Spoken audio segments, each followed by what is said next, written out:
Well, what's going on, everyone? Thanks for joining me. Today, we're going to get into our race day updates for round number 9 at Unadilla. So while the season is coming to an end, we only have 3 rounds left, and the points leaders are starting to pull quite a gap on the field. The season just keeps getting more interesting. We have 5 premier riders returning this weekend. Both Garrett Marchbanks and Shane McElrath got fired in the break, and now they're both switching to Kawasaki's. Garrett Marchbanks is dropping back down to 250s. We also have an update on when we can expect RJ Hampshire back, and also the track conditions are looking pretty interesting, so we're going to talk about that. But first things first, let's go through all of our injury updates. Starting in the 250 class, there's quite a laundry list, so I'm just going to go through the ones that have some new news. The first rider we got to talk about is, unfortunately, Jet Reynolds did break his collarbone and he will not be racing with us this weekend. Really hate to see that. He was able to finally get his first top 10 of the season. He was a very successful amateur and was just plagued by injury ever since turning pro, so really hate to see that. Hopefully he can bounce back and maybe he can make it into the SMX series, but either way, he will not be with us this weekend. In some more positive news, Styles Robertson is finally back on the bike, so that's really good to see. He had that really bad arm injury. It doesn't sound like he's going to be able to return to racing this season, but at least the fact that he's back on the bike is good to see. And then if you guys saw our preview show, I speculated that maybe we could see Nate Thrasher this weekend. It's been a while since he broke his collarbone, so I was hoping maybe he would be able to return. And he is looking to return to the series, but it doesn't sound like he's going to be with us this weekend. Hopefully he can return for Ironman, that's kind of his goal right now, and maybe get the ball rolling before SMX, but either way, he'll not be with us this weekend. Now, RJ Hampshire was hoping to return this weekend, but unfortunately he will not be able to return this weekend. He's hoping to return to the series next weekend if everything goes perfectly, but either way, he will not be with us this weekend. And then to end on a positive note for the 250 class, just as one Club MX rider got hurt, one is returning from injury, so Cody Schock will be back to racing this weekend. Really cool to see Cody coming back so soon from his wrist surgery. We know this guy is an absolute animal. We saw him break his collarbone in Supercross and he did not skip even one race, so definitely not going to be a pain issue, but obviously a wrist issue is a lot different than a collarbone issue. You're going to need that a lot more than your collarbone. So he is going to obviously be wearing a wrist brace, and I'm sure it will hinder him at least a little bit. But either way, it's cool to see him out there. Maybe he'll be able to capitalize on the track conditions, but either way, it'll be cool to see him out there. Moving on to the 450 class, unfortunately, hometown hero Justin Barcia will not be able to return this weekend. He's got a couple of really banged up knees, and his plan was to take a few weeks off, including this break, and then return for Unadilla. But unfortunately, he's not feeling up to it. So really hate to see that for Justin Barcia. You know he wanted to be out there. Unfortunately, he will not. Another rider who's going to be missing this weekend is Derek Drake, which is really no surprise. He's been missing all the rounds this far. He did have to have back surgery, but the good news is he's hoping to return for the last 2 rounds. And then, of course, Eli Tomac and Jet Lawrence are both still out with their thumb injuries. We don't expect Jet Lawrence to return at all to motocross, and Eli Tomac could potentially return next weekend. But of course, the big news is we have both Cooper Webb and Ken Roczen returning from their respective injuries this weekend. So really cool to see that. Ken Roczen is only racing this round on the 450. He will be racing Ironman on a 250, so that'll be really interesting to see. But Cooper Webb will be racing the rest of the series. It sounds like it has been a little bit more of a struggle to come back to riding than he expected. He spent almost 3 weeks just on a turn track, so he's definitely not progressing as quickly as he would have liked. He did say that his thumb is still pretty sore when riding even now, so definitely don't expect a whole lot out of Cooper Webb. I think a top 10 would be great. But what he did say he is worried about is going into SMX with no gate drops like he did last year. He's trying to avoid that. So he at least wants to get some gate drops, try to get up to speed, and hopefully contend in SMX. Keeping with the theme of riders returning to the series, we also have Colt Nichols returning this weekend, and he is now on the Twisted Tea Suzuki team. So kind of an interesting theme that has been developing the last couple of years of riders switching teams mid-season. Really haven't seen a whole lot of that, but it kind of all started with Cooper Webb leaving KTM during motocross last year and switching to Star, and now we see Colt leaving Beta and going to Suzuki. It's going to be pretty interesting to see how that works out. We know he has a lot of talent. He is a Supercross champion. So wish Colt all the best. Keep an eye out for him this weekend too. And now if we're going to talk about that, then we have to talk about Shane McElrath being fired from that same team, and now he is moving to the Mad Parts Kawasaki team. So it's kind of hard not to speculate that this could be because they brought on Colt Nichols. It sounds like they pretty much just told Shane that he wasn't riding good enough and he's going to be released from the team, which left him in a little bit of a tough spot, and he ended up reaching out to the Mad Parts Kawasaki team, and they're basically just giving him a spare bike and parts that they have from having 2 riders earlier on in the season. As of right now, it's only Freddie Noren on the team, so they're not really helping him out financially, but they are giving him the equipment to keep racing.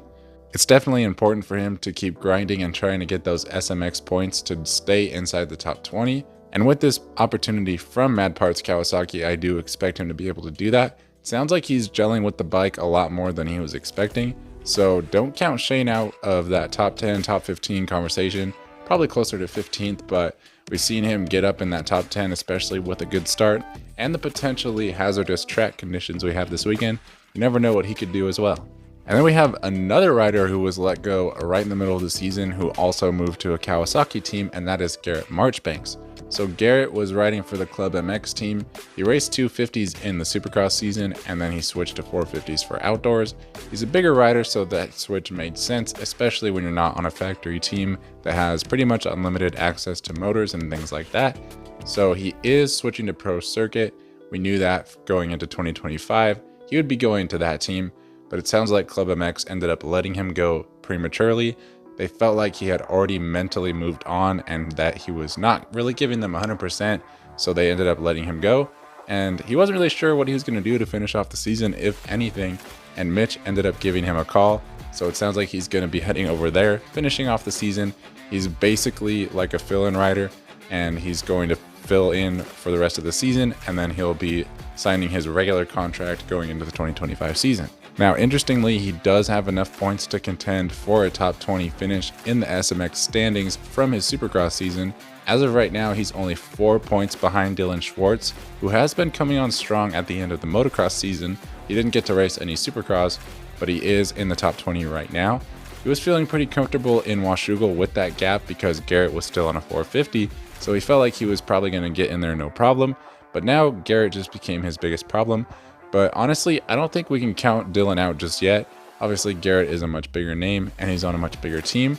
But Dylan has been riding pretty strong, and if Garrett doesn't absolutely gel with that Kawasaki, it's possible that Dylan might be able to hold him off. Definitely not the likeliest scenario, but keep an eye on that battle. And if, Garrett ends up DNFing a moto or anything like that, Dylan might have a good chance at staying in that top 20 and going directly into the main events in SMX. Another thing I want to draw your guys' attention to is that German rider Henry Jacobi is going to be coming over to race in the 450 class this weekend. He used to race MXGP full time, but now he's racing some smaller races. But he did race his home GP in Germany, where he finished 10th in the first moto and then crashed out in the second moto. So he's definitely no slouch. Not saying he's going to come out there and podium, but just keep an eye on him. He could definitely get in the mix, and I would not be surprised to see him get in the top 10. Now let's move on to our top contenders in the 250 class. At the top, we have Haiden Deegan. So Deegan has a 54-point lead over Tom Vialle. It's definitely looking like he can manage the championship, but I do not expect him to do that. He did not take any time off during the break. It sounds like he grinded even harder than usual, so he's definitely trying to improve himself. I don't expect him to let up at all. I could definitely see him winning every single moto for the rest of the season, but it's going to be hard, especially with some tricky race conditions this weekend and how deep that class is. So while it'd be easy for him to manage the rest of the championship and kind of mail it in, I don't really expect him to do that. And if he can hold a 50-point lead or more leaving Budds Creek, he will wrap up the championship in Budds Creek a week early. Behind him, we have Tom Vialle. And as far as Tom goes, it would be easy to say that, he needs to get out there, he needs to beat Deegan, he needs to show him what's what. But at the end of the day, I don't think that really matters at this point. We pretty much all know that Deegan is the best rider out there. What he needs to do is just get the momentum back on his side, get the ball rolling a little bit. He definitely showed some signs of life with that moto win in Washougal, which was the last round of racing, but it does feel like it was forever ago. So it's hard to say if that's going to carry over, especially with a completely different racing condition this weekend. Hopefully Tom can get some confidence and at least make it interesting for the rest of the rounds. There's plenty of other guys that can also get in there and disrupt Haiden, but if Tom can at least get some confidence on his side, he could definitely be a contender for the SMX Championship. Behind him, we have Levi Kitchen, who we cannot forget is coming off of a pretty terrible race. He went 1-1 and pretty much dominated 2 rounds ago, and then he went to his home race in Washougal, and well, he did everything but dominate. So kind of hard to watch for Levi. He's still third in the championship. Hopefully he can turn things around and just kind of reset. It's going to be interesting to see how he handles that. If he's going to feel like he has some sort of imposter syndrome where he's not really believing in himself and he doesn't feel like he belongs at the front, or if he feels like he was just really out of place last weekend and he feels like he does belong at the front, maybe he can rebound this weekend. Then behind him, holding strong, is Chance Hymas. So Chance had a really gritty ride last round at Washougal. He was really banged up from that ankle injury that caused him to not finish 2 rounds ago, and he was able to still score points and fare pretty well. He definitely wasn't himself. So listening to Chance, it sounds like he pretty much took this whole break to rest up. He says he's feeling pretty good, but I think he kind of has to say that. I can't imagine that he's feeling 100%. Even if his ankle is almost 100% better, not being able to do your normal program during the week definitely would take a small toll on you. So I'm sure he's feeling exponentially better than he did the last time we saw him, but definitely don't expect normal Chance. He's probably still banged up, but he definitely believes that he can win, and he definitely expects himself to win. He did say that his goal this weekend was to win, so I respect that. I definitely think he can, but I also think the odds are probably stacked against him. Behind him, we have Joe Shimoda, who is rounding out the top 5 in the point standings right now, and he's only a few points behind Chance. So if Chance does struggle this weekend and Joe does reasonably well, he can kind of start to establish himself as the best Honda guy in the group right now. So Joe definitely got off to a slow start to the season, which we kind of have come to expect at this point. He's pretty well known for getting off to a slow start.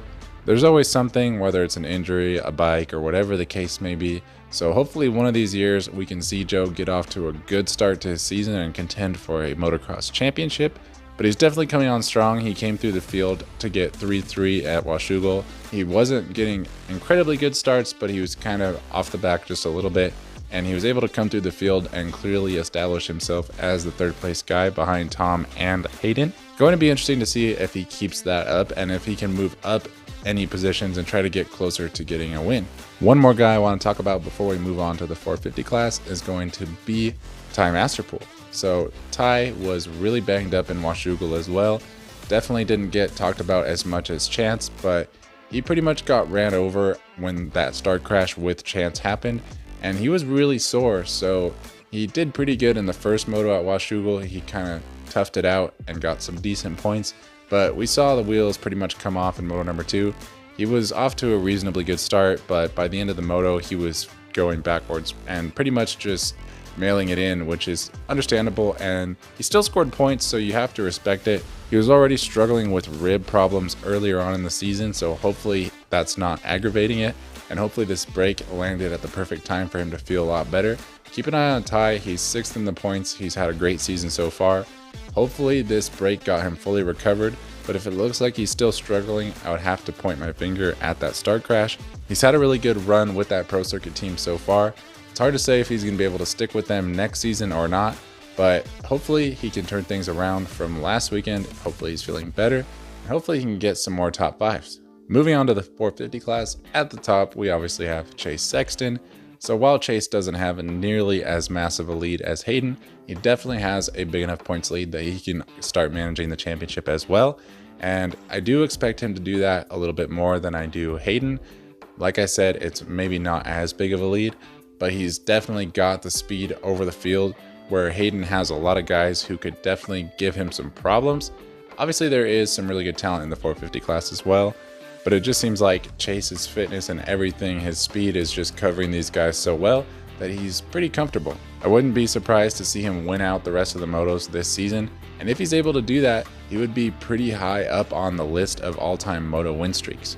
Now as far as Hunter Lawrence, it sounds like he was really starting to struggle right before the break, so he did end up getting some blood tests and some urine tests, and he found out some things that he could work on to try to get himself feeling better. So hopefully he was able to apply that, and hopefully it helped. It'll be interesting to see late in that second moto if he's able to stick with Chase Sexton or not. There's only so much you can do in a 2-week break, but it definitely helped Hunter. How much is yet to be seen. Next, we got to talk about Justin Cooper, who is still 3rd in the point standings, so he's had a really good season. It's hard to believe it, but he's definitely fighting for a ride for next season. He needs to get as many podiums as he can to try to force Star Yamaha to re-sign him. He has a podium clause in his contract that basically says if he gets X amount of podiums, they have to auto-renew him. And if he's not able to do that, he might not be able to ride for them next season with everyone else who's coming on board. There's definitely some other options for him at other teams, but he's been with Star Racing his entire pro career, so I'm sure he would like to stay there, and I'm sure that they probably would like to keep him as well. Either way, he is fighting for a ride next season, whatever ride that may be, so look for him to finish strong. Next, we got to talk about Aaron Plessinger, who's right behind Justin Cooper in the points, and I think he's a sneaky pick for at least a moto win this weekend. I did just say that I wouldn't be surprised to see Chase Sexton win out the rest of the motos, but I also wouldn't be surprised to see Aaron Plessinger get a moto win this weekend. We have some wet conditions. It's not going to be necessarily raining during the race. We've already seen Aaron Plessinger ride good in wet conditions, and we've already seen Aaron Plessinger lead a lot of laps in motocross this season. He led 99% of the moto at Hangtown, so while Chase did end up tracking him down with like 2 corners to go and taking the moto win, Aaron has already almost won a moto this season, and he's also led other laps as well. If he can get off to a good start, especially if the track doesn't dry out, he could have a really good chance at getting a moto win this weekend. Then rounding out the top 5 in the 450 class, we have Jason Anderson. So I don't expect anything incredible out of Jason this weekend in particular. He's definitely someone who likes to steer with the rear of the bike, and I don't think he's going to be able to do that this weekend. He'll probably still be right there in the top 5. It'll be interesting to see if him and Kenny battle it out at all. But overall, he's had a really good season so far. He's right there 5th in points. So while I don't necessarily think it's his week, definitely can't count him out. And then we obviously have a couple of top contenders in Cooper Webb and Ken Roczen returning. So first, let's talk about Ken Roczen. Obviously, he's just coming for this one round in the 450 class, but realistically, with the wet conditions, I wouldn't really put anything past him. I don't necessarily think he's going to win. I wouldn't be surprised to see him on the podium, but realistically, I think he's probably going to be fighting for a top 5 position. He was on crutches for 9 weeks and he had to take 3 months off the bike, so he's definitely at a disadvantage as far as fitness and time on the bike. But it's Ken Roczen we're talking about, so really wouldn't put anything past him. I wouldn't be totally shocked if he got a moto win. Definitely not what I would expect. If I had to make a prediction, I would say he goes 6-4 for 5th overall. Now, as far as Cooper Webb goes, I definitely don't have any high expectations for him. He did say that his thumb is still pretty sore, so he's just looking to get some gate drops, try to get up to speed, but he's still a champion, he's still a great rider. So realistically, I think he's probably going to be right there with Malcolm and Christian and probably Dylan Ferrandis and those guys. Depending on what kind of start he gets, he'll probably be in the mix a little bit, but he really has nothing to fight for as far as the motocross rounds, so he's definitely going to play it safe, try to stay healthy, and just get, some laps. So realistically, I'd probably look for him right around that 8th to 9th range. If I had to make a prediction, I would say he goes 8-9 for 9th overall. Moving on to the track and weather conditions. So as I have mentioned several times, the track conditions are going to be pretty interesting. It rained most of the week, but obviously the track crew did know that was coming, so they did seal the track. They did not ride in press day. It was absolutely dumping rain on Friday, and it also rained earlier on in the week, so the dirt is potentially pretty saturated, but there's a lot of elevation on the track, so a lot of it could have ran off. And then, like I mentioned, they did try to seal the track, so it's going to be interesting to see how that develops. I expect a lot of ruts, but overall I think the track will be pretty raceable. It's definitely not going to be a full-on mud race. The high for the day is 76, so that's going to help with people getting through the whole day. There's no rain in the forecast for Saturday, so that also helps. So I do look for the track to get better and better throughout the day. Probably going to be a little bit rough at the start of qualifying, and then I'm sure some lines will be cut into the track. So keep an eye on that. Like I said, it could be a little bit sloppy, but I'm sure that the track crew knows what they're doing. And the fact that it's not going to rain at all on Saturday, the track should be pretty dry, relatively speaking. It's probably still going to be wet and deep, but I don't think we're going to see standing water, and I don't think it's going to be a total mud fest. Last thing I just want to mention real quick is we are doing a helmet giveaway, so it is free to enter. If you guys are interested in that, stick around to the very end and the info will be right there. But that's going to go and do it for the race day updates. Thank you guys for watching, and I will see you in the next video. What's up, everyone? We're giving away a brand new Fly Formula helmet. I personally use this helmet, and I love it. It's super safe. It's got lots of cool features, like the little bendy visor that also breaks away really well. It also has the Rheon technology that is very good at absorbing energy when you crash. It's easy and free to enter. If you're viewing on Instagram, just click the link in the bio. And if you're viewing on YouTube, click the link in the description. Everything is pretty straightforward, and we're going to be running this giveaway all the way till the end of Pro Motocross. After the season finale in Ironman, we'll draw one lucky winner, so enter now before it's too late.